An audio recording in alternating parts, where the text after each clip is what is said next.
আসসালামু আলাইকুম। আমি কানাডা থেকে বলছি। ওয়ালাইকুম আমার আসসালাম প্রশ্নটা রহমতুল্লাহ আসলে বরকাত। জি বলেন।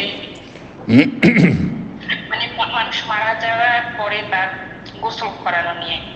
এখানে হুম, মুসলমানদের সংখ্যা খুবই কম, আবার বাংলাদেশি মুসলমানের সংখ্যা আরো কম। এখন হুম, এখানে প্রশ্নটা হলো যে এখানে কিছু মহিলা আছে যারা নাচ গান অনুষ্ঠানের সাথে জড়িত, যারা স্টেজে সবসময় প্রোগ্রাম করে, বিভিন্ন কাজে তারা সবসময় আগায় আসে। এখন কেউ কোনো মহিলা মারা গেলে তারা তাদেরকে গোসল করানোর জন্য আবার আগায় আসে। এখন হুম। আমার প্রশ্ন হলো যে এই ইসলামে কি কোনো গাইডলাইন আছে যে কারা হলো একজন মুসলমান মহিলা মারা যাওয়ার পরে গোসল দিবে, আর এটা কি সেই মৃত ব্যক্তির জন্য কোনো গুরুত্বপূর্ণ বিষয় কিনা যে কে তাকে গোসল দিল? বিসমিল্লাহির রহমানির রহিম, আলহামদুলিল্লাহ, ওয়াসসালাতু ওয়াসসালামু আলা রাসূলিল্লাহ ওয়া আলা আলিহি ওয়া সাহবিহি আজমাইন। বাদ প্রশ্ন করেছেন যে অমুসলিম দেশে যেখানে বসবাস করছেন সেখানে মুসলিমদের সংখ্যা খুবই কম, আর বিশেষ করে বাংলা ভাষাভাষী মুসলিমদের সংখ্যা আরও কম, যেমন কানাডার কথা বলছেন। আল্লাহ রাব্বুল আলামিন যেখানে রাখবেন যেন দিন দুনিয়ার হেফাজতে রাখুন এবং ঈমান ইসলামের হেফাজত করে আল্লাহর কাছে যাওয়ার তৌফিক দান করেন। তো সেখানে কোনো মানুষ মারা গেলে, মহিলা মারা গেলে বিশেষ করে, তাদের গোসল দেওয়ার জন্য হয়তো ওই রকম নেক মানুষ পাওয়া যাচ্ছে না।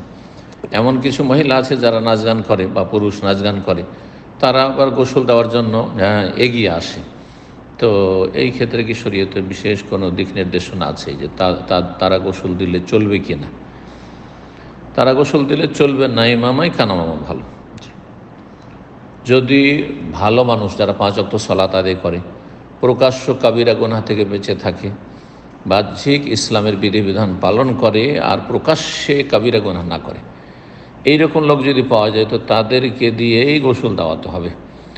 আর যারা এমনটা নয়, প্রকাশ্য বিভিন্ন পাপে জড়াচ্ছে, যেমন নাচ গান ইত্যাদি প্রকাশ্য পাপ, প্রকাশ্য পাপ সবাই জানছে যে মদখোর, প্রকাশ্য পাপ যে সবাই জানছে যে অবাধ মেলামেশা, জেনাকারী ইত্যাদি।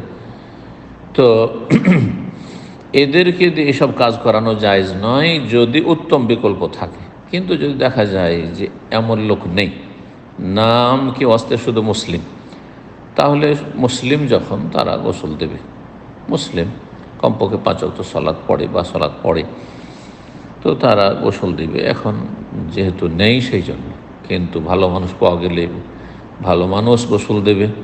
আর বিশেষ করে নিকট আত্মীয় গোসল দেওয়ার জন্য জরুরি নয় যে খুঁটিনাটি সব কিছু জানতে হবে বা এরকম কিছু। নিকট আত্মীয়রা বেশি হক রাখেন, পরিবারের লোকেরা বেশি হক রাখেন। জি, তো এইভাবে চেষ্টা করবে দিন পালনে। আল্লাহ রাব্বুল আলামিন তৌফিক দান করুন। জি, যথাসাধ্য কোনো কাফের যেন গোসল না দেয়, কাফের মোরতাদ যেন অথবা অমুসলিম যেন মুসলিমকে গোসল না দেয়। জি, আল্লাহ রাব্বুল হেফাজত করুন। জি, প্রশ্ন করবেন সাদিয়া। জি, আসসালামু আলাইকুম। ওয়ালাইকুম সালাম রহমতুল্লাহ বরকাত। আমি নিউ ইয়র্ক থেকে বলছি। বলেন। তো প্রশ্নটা হলো আমার বোনের হলো 2টা বাচ্চা ছিল, তো আরো ছিল বলতে আছে। তো ও যখন 3 নম্বর বাচ্চাটা পেতে আসে তখন ও আল্লাহর কাছে দোয়া করে যে আল্লাহ, আমার যদি মেয়ে হয় তাহলে আমি আরবি লাইনে পড়াবো। তো ও আল্লাহর কাছে দোয়া করছে এবং ওর যখন বাচ্চা হয়েছে মেয়ে বাবুই আল্লাহ দিয়েছেন, কিন্তু এখন যখন স্কুলে পড়ানোর মতো হয়েছে তখন ও মানে মাদ্রাসায় আর ভর্তি করায়নি, না করায় বাংলা লাইনেই পড়াচ্ছে। তো এতে কারণটা হলো ও ভয় পাচ্ছে মাদ্রাসার পরিবেশ বা পেপার পত্রিকায় অনেক দুর্ঘটনা দেখে, আবার মেয়েকে ওখানে রাখতে হবে, সেজন্য সে একটা ভয় বা একটা বিপদ আশঙ্কা করে, তার সবসময় একটা আতঙ্ক কাজ করে। তো এই জন্য সে বাংলা লাইনে পড়াচ্ছে।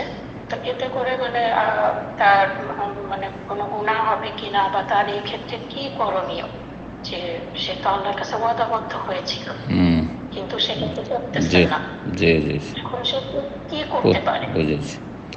প্রথম কথা, তিনি মান্যত করেছেন, আমার ছেলে হোক অথবা মেয়ে হোক, মান্যত করলাম যে আমার এই বাচ্চা মেয়ে যদি হয় তাহলে আরবি পড়াবো। আচ্ছা, এখানে মেয়ে হইলে আরবি পড়াবো আর ছেলে হইলে আরবি পড়াবো না কেন? তো নিয়তেই তো অসততা আছে। আল্লাহ হিদায়াত দান করুন। তো যাই হোক, তারপরে মেয়ের সম্পর্কে মান্যত করেছেন, নজর মান্যত করেছেন যে মেয়ে হইলে আমি তাকে আরবি পড়াবো, ইসলামিক লাইনে পড়াবো। এখন পড়াচ্ছেন না, স্বেচ্ছায় পড়াচ্ছেন না, নিরুপায় নয়, তাহলে তিনি নিঃসন্দেহে গুনাহগার, তিনি ফরজ ত্যাগকারী। কারণ মান্যত পুরা করা ফরজ, মান্যত করা জায়েজ, মুস্তাহাবও নয়, উত্তমও নয়। কিন্তু মান্যত করে নিলে সেটি যদি বৈধ হয়, শিরকি মান্যত না হয়, বেদাতি মান্যত না হয়, পাপের কাজের মান্যত না হয়, জায়েজ বা নেকির কাজের মান্যত হয়, যেমন আমি আরবি পড়াবো, ভালো কাজের মান্যত, তাহলে ওয়ালিউফু নজুর রহম, আল্লাহ কোরআন এখানে বলছেন তারা যেন তাদের মান্যতগুলি পুরা করে। মানত পুরা করা ফরজ। তাহলে তিনি যে মানত পুরা করেননি, এখন বাংলা লাইনে বা ইংরেজি লাইনে, যে লাইনে হোক, মানে ইসলাম ছাড়া পার্থিব শিক্ষা শেখাচ্ছেন, তিনি ফরজ ত্যাগ করছেন, ফরজ ত্যাগের গুনাহ হবে তার। তার জন্য তওবা করা ফরজ। আর তওবার একটি দিক হচ্ছে যদি সম্ভব হয় এখনও সংশোধন করে তাকে আরবি লাইনে পড়ানো। আর সেটা যদি একান্ত না করে, আল্লাহর কাছে তওবা করবে, আল্লাহ ভালো জানেন তার তওবাতে কতটা তার ইখলাস থাকবে এবং আল্লাহ কবুল করবেন না, আল্লাহ ভালো জানেন। আর তার সাথে বলবো যে মান্যত যেহেতু পুরা করল না, সেই জন্য মান্যত পুরা না করলে সেটির ক্ষেত্রে কসমের কাফারা দিবে। যদি কেউ কোনো মান্যত করে আর সে মান্যতটি পুরা করা সম্ভব না হয়, শিরকি মান্যত, হ্যাঁ, যদি আমার এই কাজটি হয়ে যায় তাহলে আমি মাজারে একটা খাসি দেব, অথবা আমি একটা মিলাদ অনুষ্ঠান করব, আমি এই করব সে করবো, মেলা বেদাত আছে, বেদাতি কাজ করব, অথবা কোনো গুনহার কাজ করব, আমি আমার গ্রামবাসী সবকে মদ খাওয়াবো অথবা সিগারেট খাওয়াবো, হারাম মান্যত। তাহলে এইরকম কোন শিরকি মান্যত হোক, বেদাতি মান্যত হোক, কোনো পাপের কাজের, হারাম কাজের, অন্য পাপের কাজের মান্যত হোক, যদি কোনো হারাম কাজের মান্যত করে সে মান্যত পুরা করা জায়েজ নয়। ও কাফারা তো কাফারাতে, তার কাফারা হচ্ছে কসমের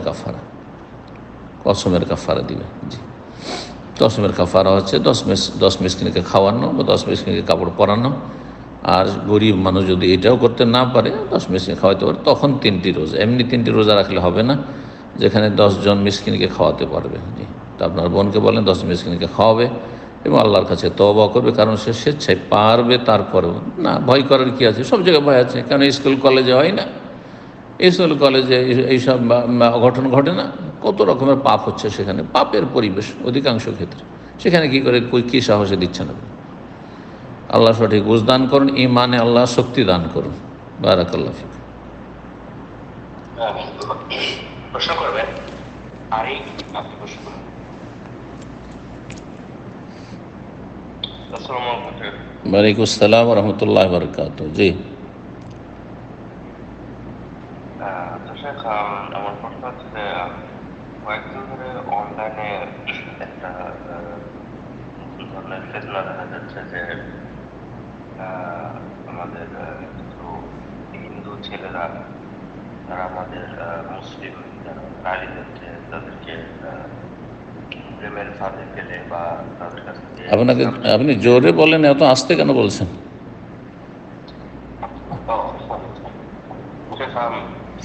শুনতে পাচ্ছেন? জোরে বলেন।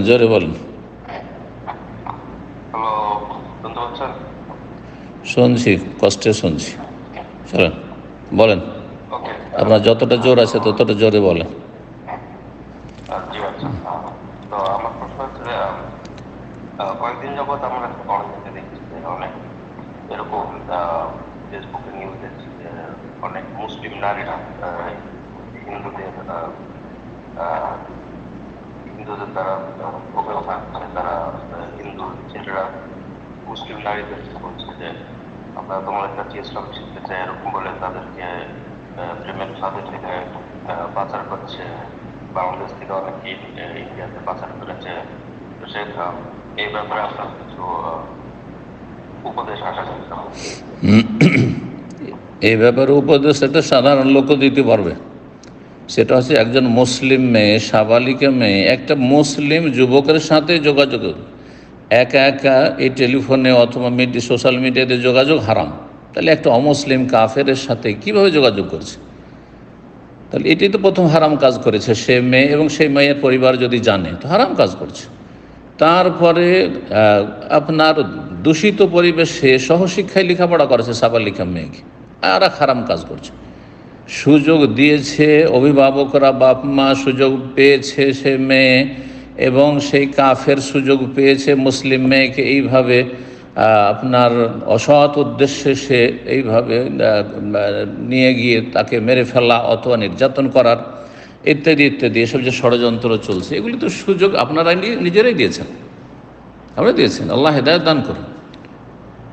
জি, শিক্ষার পরিবেশকে ভালো করার তৌফিক দান করুন, সহশিক্ষা থেকে ফিরে আসার মুসলিম জাতিকে আল্লাহ তৌফিক দান করুন, এবং অভিভাবকদেরকে আল্লাহ সচেতন হওয়ার তৌফিক দান করুন। সাবালিকা মেয়ে, তার হাতে স্মার্টফোন থাকবে আর সে সমস্ত ফ্যাসিলিটি ব্যবহার করবে, আর মুসলিম অমুসলিম সৎ অসৎ ফাসিক ফাজের লম্পট সবার সাথে যোগাযোগ করছে, এই সুযোগগুলো কে দিল? এবং এরকমটা কেন করতে যাবে? যে মেয়ে করতে যাবে আর যে মেয়ের পরিবার এরকম সুযোগ দিবে আর এই ক্ষেত্রে শিথিল হবে, আদা খাবে, স্বাদ পাবে। আল্লাহ তাদের হেদায়েত দান করে। এটি দুনিয়ার আযাব, দুনিয়ার আযাব যে মুসলিমের এখন নির্যাতিত হচ্ছে, হ্যাঁ এটি দুনিয়ার আযাব। আর আখিরাতের আযাব তো আছে, এগুলো দুনিয়ার শাস্তি মুসলিমদের, পাপিষ্ট মুসলিমদের জন্য এগুলো শাস্তি। এগুলো কোন নেক মানুষ, ভালো মানুষের বাড়িতে এরকম ঘটনা। জি, যদি আল্লাহকে ভয় করে, নিজেদের ক্ষেত্রে বাপ মা এবং নিজের ছেলে মেয়েদেরকে তাদের ইমানি তরবিয়ত আল্লাহকে ভয় করে, কখন এমনটা হবে না। জি, কখন এমনটা হবে না। আল্লাহ তৌফিক দান করুন, আল্লাহ হেদায়েত দান করুন জাতিকে। এরপরে যা প্রশ্ন করবেন হাসান, আপনি প্রশ্ন করবেন।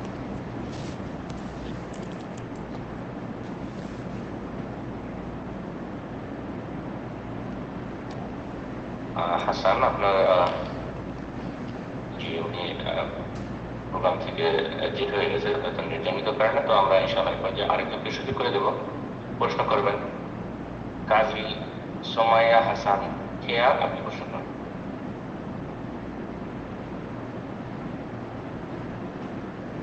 জি, আপনার আসসালামু আলাইকুম ওয়া রাহমাতুল্লাহ। আমি ওয়ালাইকুম আসসালাম ওয়া বাংলাদেশের রাহমাতুল্লাহ। চাঁদপুর থেকে বলছি। জি বলেন। জি শেখ, আমার প্রশ্ন হচ্ছে, আমি আজকে প্রায় 3-4 মাস ধরে আমি আলহামদুলিল্লাহ সালাফে আকীদা লালন করছি। আলহামদুলিল্লাহ আমি বুঝতে পেরেছি যে কোনটা সঠিক, কিন্তু শেখ চারপাশে দেখা যাচ্ছে যে কিছু দিনী বোন তারা বা অনলাইনে বিভিন্ন বুলিং এর শিকার হতে হচ্ছে, যে তারা হচ্ছে ইহুদিদের দালাল, তারা মাঝখালি, আরো অনেক ধরনের কথা যেগুলো হচ্ছে মানসিকভাবে অনেক বেশি কষ্ট লাগছে। যেহেতু আমি এইচএসসি পরীক্ষা দিব সামনে, কিন্তু এগুলোর কারণে উল্টো মানসিকভাবে আরো কষ্ট পেতে হচ্ছে, যার কারণে আমি কোনো কিছুতে মনোযোগ দিতে পারছি না। তো শেখ, ওনাদেরকে কিভাবে জবাব দিতে পারি? আল্লাহ রাব্বুল আলামিন কোরআনে কারিমে ইরশাদ করেছেন, খুযিল আফওয়া, ক্ষমার দৃষ্টিতে দেখো, ক্ষমা করো। নবী সাল্লাল্লাহু আলাইহি ওয়াসাল্লাম ক্ষমা করেছেন, মক্কার কাফেরদেরকে ক্ষমা করেছেন, এত বড় অপরাধীদেরকে। ওয়া আমর বিল উরফি, এবং ভালো কাজের উত্তম পন্থায় উপদেশ দিতে থাকো, ভালো কথা বলতে থাকো, যাতে ঝামেলা না হয় কারো সাথে, গঞ্জাম না বাঁধে, দ্বন্দ্ব না হয়, শত্রুতা না বাড়ে। ওয়া আরিদ আনিল জাহিলিন, এবং মূর্খদেরকে এড়িয়ে চলো। ওয়া হাউলা মিনাল জাহিলিন, আর এরা হচ্ছে মূর্খ, যারা আপনাকে আমাকে গালমন্দ করছে তারা হচ্ছে জাহিল সমাজ, মূর্খ সমাজ। যদি জানতো তাহলে তারাও সত্যকে গ্রহণ করতো, যেমন আমি আপনি সত্যকে গ্রহণ করেছি, কোরআন সুন্নাহকে গ্রহণ করেছি, মানহাজে সালাফকে, সাহাবায়ে কেরামদের ইসলামকে গ্রহণ করেছি। ফাইন আমান বিমিসলি মা আমানতুম বিহি, সাহাবায়ে কেরামরা যেইভাবে ঈমান নিয়েছে, যেই ইসলাম 1400 বছর আগে ছিল, সেই ইসলাম পালনের চেষ্টা করছি আমি আপনি। এটা যদি তারা বুঝে নিত তো তারাও হেদায়েত হয়ে যেত। যখন এটা বুঝেনি, তার মানে তারা হচ্ছে জাহিল। ও আরিজ আনিল জাহিল, আল্লাহ বলছে মূর্খদেরকে এড়িয়ে চলো, তাদের সাথে যোগাযোগ রাখবেন না, তাদের সাথে অত বেশি দেখা সাক্ষাৎ করবেন না, তাদের কাছাকাছি হবেন না। তারা দূর থেকে রাস্তা দিয়ে যাচ্ছেন, কোনো খারাপ কথা বললো যেন শোনেননি, আপনি ধৈর্য ধরেন। জি, ওয়াসবির ওমা সাবরুকা ইল্লা বিল্লাহ, আল্লাহ বলছেন ধৈর্য ধারণ করো এবং আল্লাহ রাব্বুল কাছে সাহায্য কামনা করো, আল্লাহ তৌফিক দেনেওয়ালা। ওয়ালা তাকু ফি যায়কি মিম্মা ইয়ামকুরুন, যা কিছু তারা করছে, হ্যাঁ এই কুচক্রীরা, বেদাতিরা বা ইসলামের শত্রুরা, ঘরের শত্রু বাইরের শত্রু, এতে তোমার অন্তরে যেন কষ্টবোধ না হয়। ফি যায়কি মিম্মা ইয়ামকুরুন, ইন্নাল্লাহ মাআল্লাযীনা তাকাও, যারা আল্লাহ ভীরু তাদের সাথে আল্লাহ আছেন। আপনি গুনাহ থেকে বাঁচুন, আপনার দ্বারা কোনো যেন সীমা লঙ্ঘন না হয়। ওয়াল্লাযীনা মুহসিনুন, যারা মানুষের ইহসান করে, সদাচরণ করে, তাদেরকে আল্লাহ ভালোবাসে, তাদের সাথে আল্লাহ আছেন। জি, আল্লাহ রাব্বুল আলামিন হেফাজত করুন।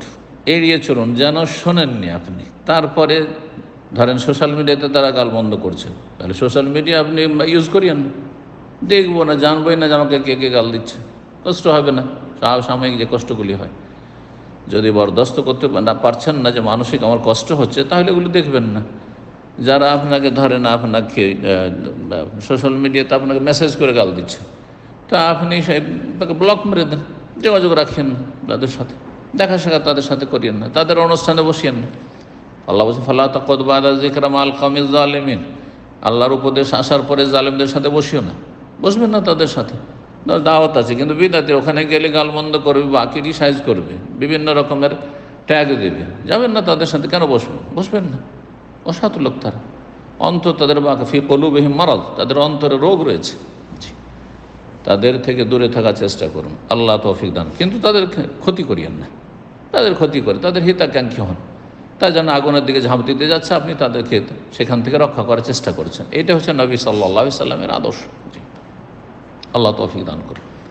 ধৈর্য ধারণ করতে হবে, তাকওয়া অবলম্বন করতে হবে, ইহসান করতে হবে। জি, আল্লাহ তৌফিক দান করুন। বারাকাল্লাহু ফিক। আমিন। প্রশ্ন করবেন শাফিউল্লাহ বিন আব্দুল হাই।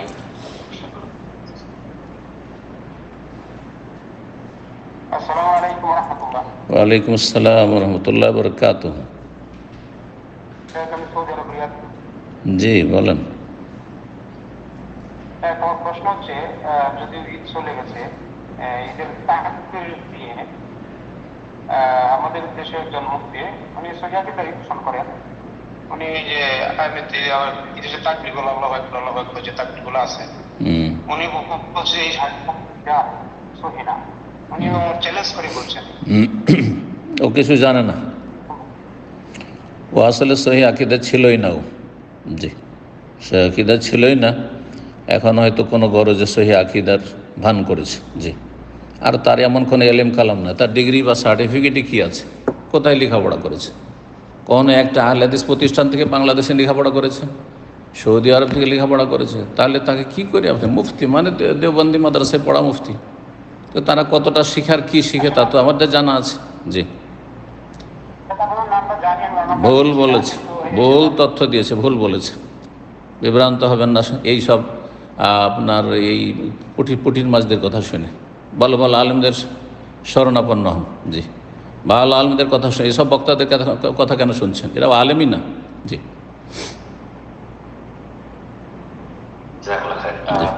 প্রশ্ন নেব, প্রশ্ন করবেন এসকে আসগার, আপনি প্রশ্ন করুন।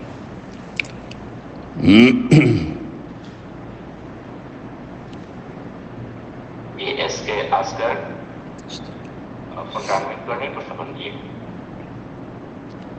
আসসালামু আলাইকুম রহমতুল্লাহ, কেমন আছেন? আলহামদুলিল্লাহ। ওয়ালাইকুম আসসালাম ওয়া রাহমাতুল্লাহি ওয়া বারাকাতুহু। জি বলেন। জি, আমি আপনার অনলাইনে জোরে জোরে জোরে শুনছি না।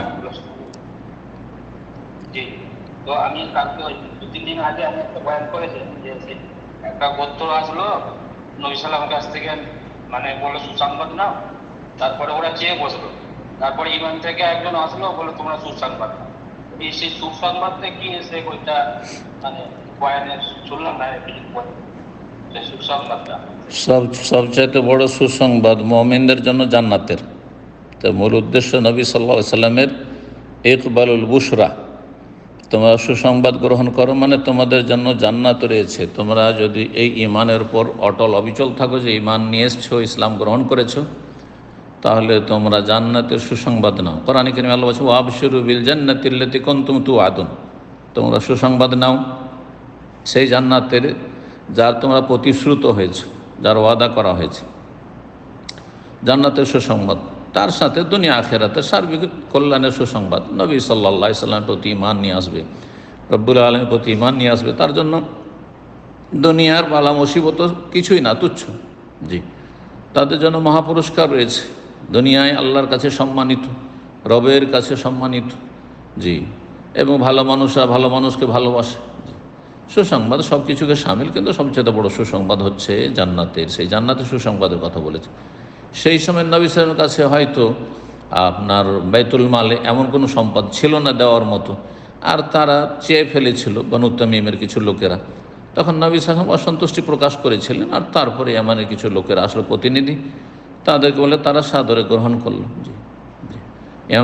ইয়ামানের আহলুল ইয়ামান বা সৌদি আরব দক্ষিণ অঞ্চলে যারা, তাদের প্রশংসা বেশ কিছু হাদিসে এসছে। আল ইমান ও ইয়ামানিন ওয়াল হিকমত ইয়ামানিয়াতুন, মূল ইমান, আসল ইমান ইয়ামানে রয়েছে। জি, আর সেখানকার মানুষের মধ্যে নিঃসন্দেহে ভালো কিছু বৈশিষ্ট্য তখন ছিল, এখনও থাকতে পারে। জি, যার ফলে নবী সাল্লাল্লাহু আলাইহি ওয়াসাল্লাম তাদের প্রশংসা করেছেন। জি, বারাকাল্লাহু ফিক। প্রশ্ন করবেন তো আপনি প্রশ্ন করুন।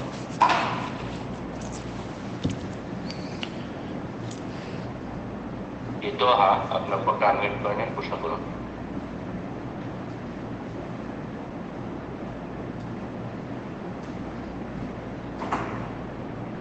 ইনশাআল্লাহ আমরা এই পর্যায়ে আরেকজনকে সুযোগ করে দেব। প্রশ্ন করবেন এমনি মাহবুবুল ইসলাম, আপনি প্রশ্ন করুন। মাহবুব, ওয়ালাইকুম আসসালাম। মাহবুবুল ইসলাম, আপনাকে কিন্তু আমি এই দোহা, আমার আসলে আনমিউট হচ্ছিল না। জি, প্রশ্ন করুন। আপনাকে আমরা শুনতে পাচ্ছি। আপনি। আসসালামু আলাইকুম শাহেখ, আমি বাংলাদেশ থেকে বলছিলাম।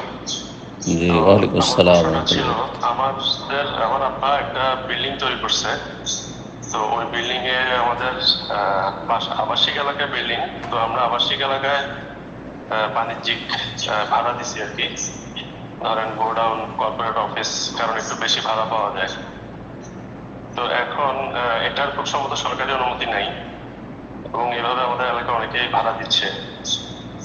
তো আমরা ইউটিলিটি বিলগুলো কিছু ডোমেস্টিক রেটে দেয়, কিছু কমার্শিয়াল রেটে দেয়।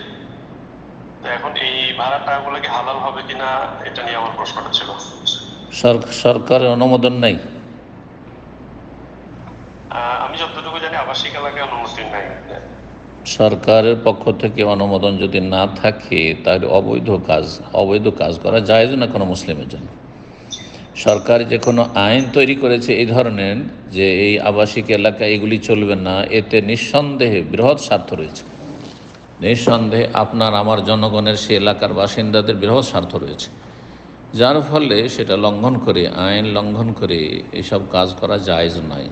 কাজটি গুনার কাজ, এতে কোনো সন্দেহ নেই। উলিল আমরি মিনকুম, মুসলিম শাসকদের আনুগত্য করতে বলা হয়েছে। আল্লাহ ফরজ করেছেন আনুগত্য করা বৈধ কাজের ক্ষেত্রে, হারাম কাজের ক্ষেত্রে নয়। আপনাকে কোনো হারাম কথা বলেনি, এই এলাকায় এই কাজগুলি করবেন না, আবাসিক এলাকাতে এই কাজগুলি চলবেন না। জি, তো এগুলো মেনে চলতে হবে। সুতরাং এইভাবে সেখানে গোডাউন তৈরি করা জায়েজ নয়। জায়েজ নয় তো ভাড়া দেওয়াও জায়েজ নয়। জি, প্রশ্ন করবেন এমবিএ মাহবুবুল ইসলাম, আপনার পক্ষে আনমিউট করে নিন, প্রশ্ন করুন। আসসালামু আলাইকুম রহমতুল্লাহি ওয়া বারাকাতুহু। ওয়ালাইকুম আসসালাম ওয়া রাহমাতুল্লাহি ওয়া বারাকাতুহু। জি, কোথা থেকে বলছেন? Russell viper. আপনি কোথা থেকে বলছেন? লিসবন, পর্তুগাল থেকে। পর্তুগালে আছেন আপনি? যাক, বাংলাদেশের রাসেল ভাইপার, আপনার পর্তুগালে তো নেই না? সোশ্যাল মিডিয়াতে দেখতেছি সবচেয়ে আলোড়ন সৃষ্টি হয়েছে, এই জন্য। আল্লাহ হেফাজত করুক, ভালো মানুষদের আল্লাহ হেফাজত করুক। জি,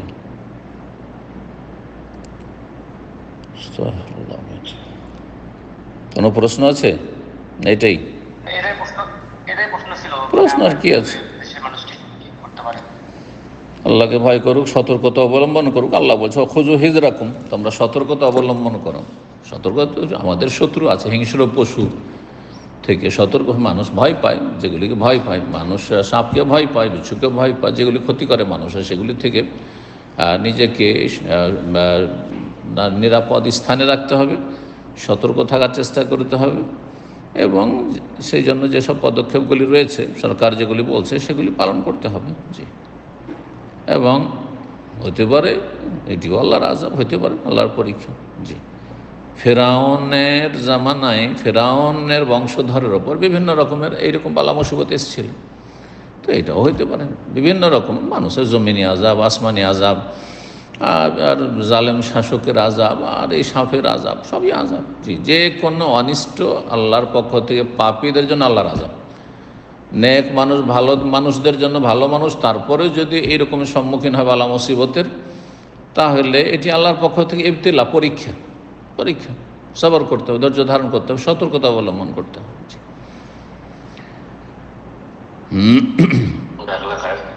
এই পর্যায়ে প্রশ্ন করবেন নোমান কুমিল্লা থেকে। আপনি প্রশ্ন করবেন। আসসালামু আলাইকুম ওয়া রাহমাতুল্লাহ। ওয়ালাইকুম আসসালাম ওয়া রাহমাতুল্লাহি ওয়া বারাকাতুহু। জি, সাউন্ড ঠিকঠাক শোনা যাচ্ছে স্যার? জি জি শুনছি, বলেন। সাহেব, 2011 সাল থেকে আপনার লেকচার শোনা আলহামদুলিল্লাহ এখন পর্যন্ত নিয়মিত শোনা হয়। মাশাআল্লাহ, আল্লাহ কবুল করুন। সালাতের বিষয়ে একটা প্রশ্ন আর কি। হুম। আমাদের মাগরিব এবং কি ফজরের সালাত আমার বাড়িতে পড়া হয়। কেন কেন? এশা মাগরিব আর সালাত বাড়িতে বলতে বাড়ির মসজিদে আর কি। আর বাড়িতেও পড়ি, আবার মসজিদেও পড়ি। মসজিদে হচ্ছে আমাদের যে ইমাম সাহেব, ওনারা হচ্ছে মাজারপন্থী, তারপর অনেক বড় বড় শিক্ষারী, এই জন্য তাদের পিছনে সালাত হবে কি হবে না এটা নিয়ে টেনশনে থাকি, এই জন্য আবার বাড়িতে এসে পড়ি। বড় শিরকি আকীদায় থাকলে হবে না, বাকি বেদাত যদি থাকে, বিভিন্ন বেদাত আছে কিন্তু বড় শিরক নাই। আমাদের বাড়ির চতুর্পাশে এক মাজার আর কি, চতুর্পাশে তারা মাজারে বিশ্বাসী। তারা সাথে সম্পৃক্ত। ও, আল্লাহ হিদায়াত দান করুন। জি। আর জোহর, আসর আর হচ্ছে মাগরিব, এই তিন ওয়াক্ত আমার আমার ব্যবসা যেখানে, এখানে পড়া হয়। এখানে আমাদের কিছু সহিহ আকীদার যে ভাইরা আছে তাদের সাথে একসাথে পড়া হয়, মসজিদ না। এটা আমাকে কি এখানে তাদের সাথে একসাথে পড়লে কি হবে? জামাতে পড়ি আমরা, তবে একসাথে পড়ি আমরা, আওয়ালতে পড়ি নেই, এটা হবে কিনা আমার, বা আবার কি মসজিদে যে সম্পৃক্ত হতে হবে কিনা সেটা নিয়ে একটু ভাবতেছি। আশেপাশে মসজিদ আছে? মসজিদ আছে, কিন্তু এগুলা হানাফি মসজিদ, যেটা দেওবন্দি আকীদার যারা। দেওবন্দি আকীদা যদি হয় তো বড় শিরক, প্রকাশ্য বড় শিরক নাই, প্রকাশ্য বড় শিরক তাদের মধ্যে নেই, থাকলেও গোপনীয় আছে। হ্যাঁ, তাদের মুরব্বীদের কিতাবাদিতে হযরতুল ওজুদ হলুল এসব আছে, কিন্তু তারা সবাই যে বিশ্বাস করে বলা যাবে না, কারণ যেহেতু প্রকাশ্য তাদের আমলে দেখি না। তো এই জন্য তাদের সাথেই সালাত আদায় করতে হবে। জামাতে সালাত আদায় করা হচ্ছে ওয়াজিব, আর কারো মতে সুন্নাত মুআক্কাদা, কারো মতে ফারজে কিফায়া, এক কথায়। আর আপনার আউয়াল ওয়াক্তে সালাত আদায় করা মুস্তাহাব, শুধু উত্তম কাজ। আউয়াল ওয়াক্তে সালাত আদায় করা সুন্নাত মুআক্কাদাও না, জি, ওয়াজিব ফরজ তো নাই। তাহলে দুটো যদি পাশাপাশি থাকে তো আপনি আউয়াল ওয়াক্তে পড়ার জন্য একমাত্র বলা যেত আসরে অনেক বিলম্ব করে, যেহেতু হানাফিরা এই সালাত অপছন্দনীয় ওক্তে নিয়ে চলে যায় তারা, আর ফজর সূর্য ওঠার কাছাকাছি নিয়ে চলে যায়। এই দুটো ওক্তে আপনি পড়ে নেন আউয়াল ওক্তে, কারণ ওরা একবারে মাকরুহ, অপছন্দনীয় সময় তারা সালাত আদি করছে স্বেচ্ছায়। জি, তো বাকি সালাত আপনি তাদের সাথে পড়ার চেষ্টা করবেন। জোহর বা অন্যান্য যে সালাতগুলিতে তাদের সাথে বেশি সময়ের ব্যবধান নেই, হয়তো 10 মিনিট 15 মিনিটের ব্যবধান, আধা ঘন্টার ব্যবধান আছে, সমস্যা নেই। জোহর হচ্ছে 12টায়, আর তারা পড়েছে হয়তো 12:30 বা 1টায়, তো পড়েন, তাতে কোনো অসুবিধা নেই, কোনো অপছন্দনীয় কাজ নেই, জায়েজ আছে। কিন্তু আসর হচ্ছে ধরেন 3টায়, ওরা পড়বে 4:30 5টায়, আধা ঘন্টা 40 মিনিট পর সূর্য ডুবে যাবে, তো এইটা অপছন্দনীয় কাজে তাদের। জি, তো ওই ক্ষেত্রে আপনি পড়ে নেবেন সাথীদেরকে নিয়ে। এক কথায় সাথী সঙ্গে নিয়ে দোকানের আশেপাশে কোনো মসাল্লা থাকা, জামাত করেন, জামাত হয়ে যাবে, কিন্তু সে মসজিদের জামাতই হচ্ছে আসল জামাত। মসজিদের জামাতই হচ্ছে আসল জামাত। ওর কেউ মার রাখেন মানে এই নয় যে কোনো জায়গায় শুধু জামাত করলে হয়ে গেল। জি, তাহলে মানুষ ঘরে ঘরে জামাত করে নেবে, যাদের বাড়িতে কয়েকজন আছে তারা জামাত করে নেবে সবসময়, এটা তো চলবে না। তো মসজিদ কিসের জন্য তাহলে? জি, হ্যাঁ, বড় শিরক থাকে তাহলে বলবো যে হ্যাঁ, তাহলে সেই ক্ষেত্রে আপনারা জামাত করে নেন, জি, নিজেরাই। বারাকাল্লাহ ফিক।